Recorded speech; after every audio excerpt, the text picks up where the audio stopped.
راح نتابع الآن طبعا الحفل اللي أقامه النادي الأهلي لتكريم المدرب يارو ليم، والذي يقيم اليوم في أحد فنادق مدينة جدة، وتم من خلاله تكريم المدرب. أيضا لدينا الاستقبالات المتعددة اللي تمت، هذه أمامنا تكريم يارو ليم طبعا اللي كرمت إدارة النادي الأهلي مدرب الفريق الأول لكرة القدم التشيكي كارل يارو ليم، والجهاز الفني بحفل غداء مبسط بحضور عضو مجلس الإدارة والمستشار القانوني فهد باربع ووكيل أعمال اللاعب عبد الله الجاسم. وقدم مجلس إدارة النادي الأهلي شكره وتقديره للمدرب على ما بذله مع الفريق خلال الفترة الماضية، وتم توقيع مخالصة مالية مع المدرب والجهاز الفني وتسلموا مستحقاتهم المالية.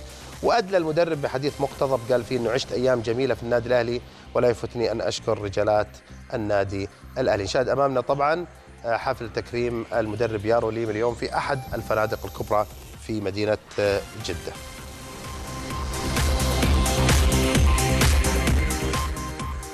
نروح الفاصل سريع ونرجع نكمل، خليكم معنا على أكشن يا دوري.